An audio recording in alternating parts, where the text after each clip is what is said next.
Well, thank you, John, for coming back up on stage.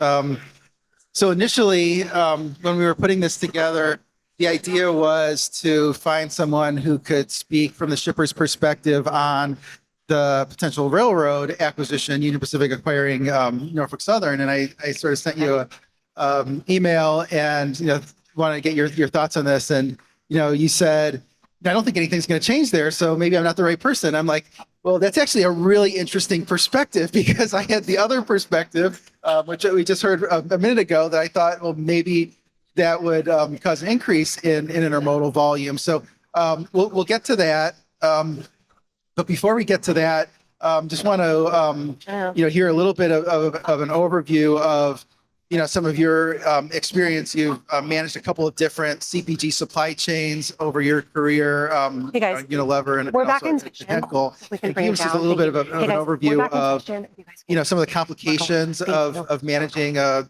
CPG supply chain network. Yeah, sure. Would be happy to. So I would say over my career, when you look at the distribution models, I can lump them into two different kinds. One is where the distribution centers would be very favorable to outbound shipping to customers based on location. For example, you would have your distribution centers in traditional areas like St. Louis, Harrisburg, Atlanta area, Dallas, and Los Angeles. But then there was also some models that were where you had a good amount of outbound distribution by the factories, where the distribution centers were located very close to factories. So I think there's some unique challenges and benefits to do both. But overall, I would say the types of products that I managed were ice cream, margarine, personal care products, food. So at both companies. So, but essentially, that's where the distribution centers have been located. Yeah, so a variety of challenges there. I mean, some that are perishable, some that have to be kept frozen. How did you sort of manage some of those challenges? I mean, in terms of just warehousing, and how did that break down between the various transportation modes? Yep. So I would say primarily in all businesses, the primary mode was truckload, right? Probably 80-90% depending on the network at the time. And then intermodal filled up most of the balance, and a very small portion was LTL, right? These type of businesses are shipping very heavy products to customers. So the need for LTL, I would say, was a little bit lower. There were some like specialized ingredients that would go LTL, but very heavily truckload and intermodal. And in this pastoral that I've had, we really expanded the use of intermodal, actually going to our customers as well. And what's the determining factor between using truckload and intermodal? So what's sort of the decision matrix? Yeah, so I would say, where you have a little bit more sensitivity in terms of time, like deployment loads, and depending where the how close your distribution point is to rail yards, I think is a big thing, right? And how you would make that determination. But a lot of it really has to do with transit time and getting to the customers, right? A lot of times the tender windows that you would have from your customer teams might not necessarily sync up well with intermodal. So I would say in the fast moving space where getting the goods to customer, you have to do it in a very expeditious manner. You would primarily use truckload. And in terms of savings that you would expect to realize using intermodal, what was sort of the typical in your experience? Yeah. So I would say intermodal, we would look at a few things, not just the line haul rate, but the fuel as well, right? Because there's a heavy favorability in fuel whenever you're able to convert to intermodal usage. But I would say from a decision perspective, right? There's not necessarily big thresholds there. What I would say is both companies also had major sustainability goals. So that was another goal that you had to satisfy as somebody managing a transportation network, was how much carbon reduction could you take out of your network? So it wasn't just about cost and service. Now you have the sustainability component playing into it as well.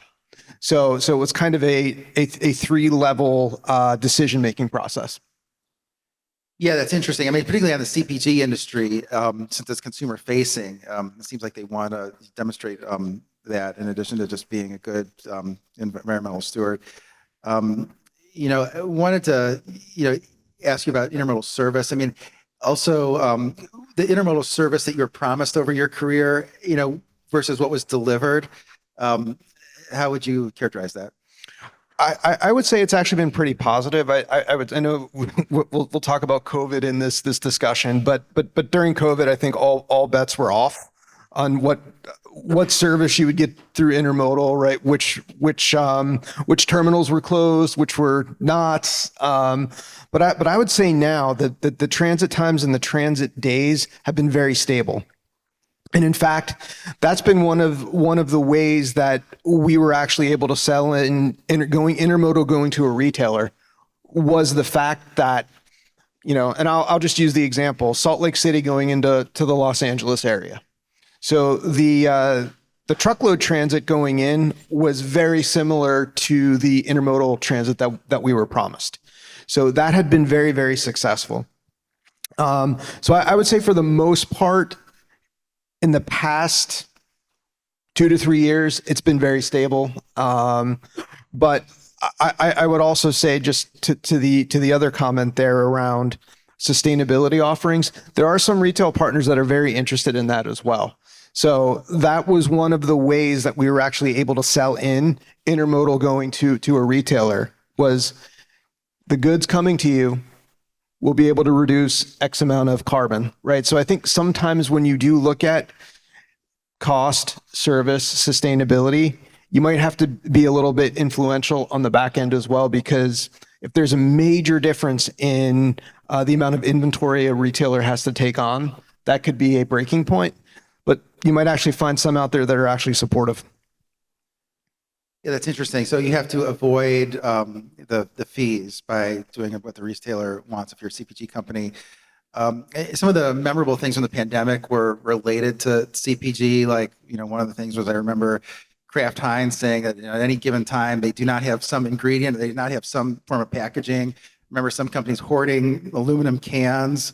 I remember General Mills saying, first time we've ever had these supply chain issues. We don't know whether the truck is going to show up. What were some of the unique challenges that you had to deal with during the pandemic, and has your behavior managing the supply chains permanently changed as a result of that experience? Yeah, I would say absolutely. I think the really interesting thing about the pandemic was any logistical constraint that was out there, it was broken, right? So I think you had yards being full where, your yard jockeys couldn't move around.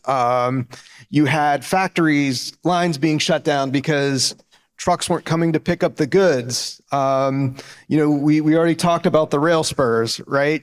So I think as a result of the pandemic, we got better, right? Certain things were taken for granted, and I always equate, I think, transportation and logistics to an offensive line in football. No one notices it until the quarterback gets sacked. There's a holding penalty, right? So I think that this function became so front and center of many CPGs that, one, you had to be innovative. And I think a lot of the cross-functional collaboration bits that we've learned through it, where we had to do out of necessity, you don't necessarily have to influence other groups inside your companies as hard. For example, the idea of intermodal, right? Yes, we'll try that, right? People, I think, post-pandemic are very open to try new things in terms of the impacts that logistics are going to have in other parts of the organization. It does seem like it was elevated in terms of things that the C-suite cares about, and I think that's probably a permanent change. I think probably for the better. Recognizing that the offensive line is important. I do like that analogy. It's like the announcer only calls the guy's name if he did something wrong. If you're offensive line, kind of similar on logistics. But yeah, I do want to ask you about the Union Pacific's proposed acquisition of Norfolk Southern. We've heard what the railroads have said about this. That transcontinental might be truckload plus 3 days. They could potentially take it to truckload plus 1 day. They've said there's all these watershed lanes that don't make any sense to use intermodal right now. They should make sense if it's under the same corporate umbrella, Houston to Charlotte, Dallas to Columbus. I mean, you could go on and on. We heard earlier, Spencer Frazier at JB Hunt talking about, maybe not just truckload service, truckload like dedicated service. What's your response to all of those things? I mean, does that move the needle for you in terms of, I'm looking at my portfolio and how much of this I should use intermodal versus truckload?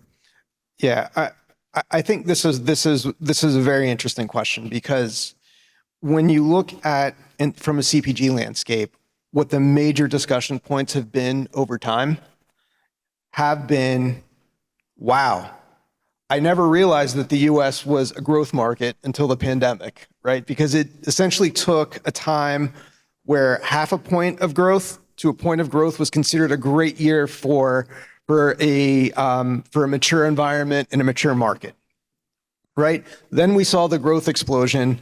And then when that dampened, we saw price growth. And now we have to be a little bit more efficient, right? I have not really heard, it's still important, right? A big push to cash, right? So I think when you do look at using intermodal, those transit days really they really counteract how much inventory you potentially need to hold at your distributing location. So I think, for me, the answer is as long as the cost benefits could potentially outweigh the cash benefits, I think that you could have some really good adoption for trying new things, but that's where I think the unknown comes in. So just make sure I understand. So using more intermodal, you need more working capital. Correct. Okay. And then do you have any other strategies for managing working capital in terms of how many warehouses do you need in a certain location, more warehouses versus fewer locations, et cetera? Yeah. So, I mean, that's another good question, right? And I think you also have to look, because the fewer warehouses that you do have, the less redundant inventory that you need to hold. What we are seeing in the industry is lots of brand divesting that's going on right now, right? So I would say that you have the here and now with how many warehouses do I need to have, but there's also a likely 3 to 5 year plan, because you can't change your logistics network typically as fast as your business moves, right? I can divest the brand tomorrow. That acquisition can go out in, 6 months to a year after announcing. But when I make that announcement, I haven't necessarily started planning my future infrastructure yet. So I would say yes, that plays into it. And all these things are really modeled heavily. What would the inventory reduction be? And am I going to potentially take on other logistics costs that I haven't taken on previously? Or is this just a great business case overall to reduce working capital and reduce cost? How big of a role does transportation logistics play in something like a site selection for a manufacturing facility when a new one is being added? Yeah, I would say that any time that you're doing a network study, transportation's most of it, right? You're not necessarily going to put a warehouse where you have all of the model favorable rates, right? There's other things like, what is the labor market like in some areas, right? When you're putting up a warehouse, but I would say for the most part, it's a major driving factor, right? And again, I think when you do these studies, I think you do need to put a little extra tribal knowledge into it as well, right? Most models will probably pick Atlanta as your Southeast distribution center based off of rates. But over time, depending who you talk to, that area can also be very challenged for labor, right? But I would say probably 80% of where sites go that are based off of distribution rate, warehouse rates, transportation rates in these studies is driven by transportation. That makes sense. I also wanted to ask you on your international component. I mean, you do mostly domestic sourcing and things, but on the international side, sometimes CPG companies can run up against sort of kind of unusual sort of issues. Like one of the things I found completely fascinating in CPG was Unilever had issues sourcing palm oil from Indonesia because of all these geopolitical issues with deforestation. And it's like just some of these issues that are just not on top of people's mind can really impact CPG companies. Is there anything that maybe people aren't considering that should be on the international side? Yeah, I would say that from an international perspective, I was actually surprised at what we were importing in Unilever, especially ice cream. When I was managing the network, we were actually importing popsicles from Russia because we didn't have the adequate line space, and I guess we could not find, from a business case perspective, a contract manufacturer that could produce those sorts of those sorts of products at the rates that we wanted. So that was imported. And it was also intriguing to me that how many times that the exporting country forgot to turn on the cooling that we're actually exporting the popsicles, right? So I think, based off of that, I was just surprised at the amount of stuff that was actually potentially shipped frozen over the ocean, just because it seems very counterintuitive. It does seem counterintuitive to ship popsicles from Russia that with the Kool-Aid not fully turned on. Very interesting. In terms when you look at into 2026, it seems like one of the themes today is kind of the risk is that is to the shippers that rates could expand. Are you sort of positioning your network that way? I guess you're between positions right now. We're going to hear where you're going next in a couple of days. But is that sort of the advice that you would be giving to people in your seat at other companies? Yeah, I would say my advice would be to really lean into partnerships right now. And, we're talking about intermodal and truckload, right? From a contingency resiliency perspective, I think these two can play off each other, right? When you look at how highly fragmented the truckload market is, the intermodal market's not as fragmented. So a lot of your providers that you might be using from a truckload perspective could offer intermodal solutions as well. And I think the redundant capacity can really can even put them on the same lanes if your TMS can do it, right? You can put them on the same lanes. I mean, you can, I would say, get the benefits of both, right? And as the market changes, you can change your routing guide as well from a percentage perspective. So I think, looking out to 26, right? I think the big thing is going to be to really partner hard with your strategic providers, and also try and sprinkle in some contingencies, resiliency planning with some modes that you already know. Try some different things as well. Because I think, as we learn through the pandemic, this function can do a lot of different things, right? You have to be willing to try it. And in most cases, it does end up working out. Yeah, great insight there. We have about 1 minute left. One of the things that you mentioned earlier is CPG, for the most part, is not a growth industry, except like for when it is during the pandemic. When I looked at some of the CPG companies, what I could gather was segment that was growing was pet food. Anything related to pets seems to be a growing market.